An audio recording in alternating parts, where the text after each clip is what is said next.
ప్రజలకు ఆహ్లాదాన్ని కలిగించే ఉద్యానవనాలను మరింత అభివృద్ధి చేసేందుకు చర్యలు తీసుకుంటామని కాకినాడ నగరపాలక సంస్థ కమిషనర్ జె వెంకట్రావు తెలిపారు.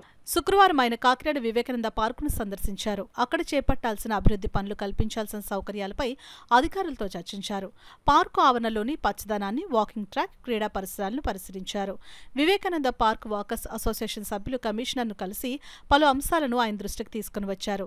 పిల్లల కోసం మరిన్ని క్రీడా పరికరాల ఏర్పాటు, ట్రాక్ అభివృద్ధి సహా సమస్యలను కమిషనర్కు విన్నవించారు. ఈ సందర్భంగా కమిషనర్ మాట్లాడుతూ, ఇప్పటికే కాకినాడ వివేకానంద పార్కులో ఎన్నో సదుపాయాలు కల్పించామని అన్నారు. వాకర్స్ అసోసియేషన్ విజ్ఞప్తి మేరకు మరిన్ని అదనపు వసతులు కల్పించేందుకు చర్యలు తీసుకుంటామని హామీ ఇచ్చారు. కాకినాడ నగరంలోని ఇతర ఉద్యానవనాలను కూడా మరింత అభివృద్ధి చేసి సౌకర్యవంతంగా ఆహ్లాదాన్ని కలిగించేలా తీర్చిదిద్దుతామని అన్నారు.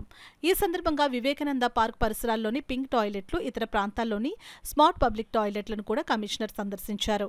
వీటన్నిటినీ పూర్తి స్థాయిలో వినియోగంలోకి తీసుకుని వచ్చేలా చర్యలు తీసుకోవాలని ఆయన అధికారులను ఆదేశించారు.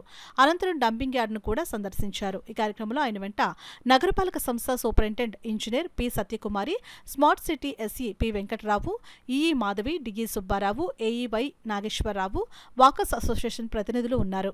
ముఖ్యంగా వాకింగ్ ట్రాక్ బాగా హార్డన్ అయింది. దీన్ని కొద్దిగా సాఫన్ చేయాల్సింది. అదేవిధంగా శానిటేషన్ సంబంధించి కూడా కొన్ని ఇష్యూస్ ఉన్నాయి. ఇవన్నీ కూడా పెద్ద ప్రాతిపదిక మీద సార్ట్అవుట్ చేయడం జరుగుతుంది. అలాగే టాయిలెట్స్ కూడా ఇప్పుడు ఇన్స్పెక్ట్ చేస్తాము. టాయిలెట్స్లో కూడా ఏమైనా రిపేర్ చేయాల్సి వస్తే ఇమీడియట్గా చేయించి రెగ్యులర్ మెయింటైన్ అయ్యేటట్టు చర్యలు తీసుకోవాలి.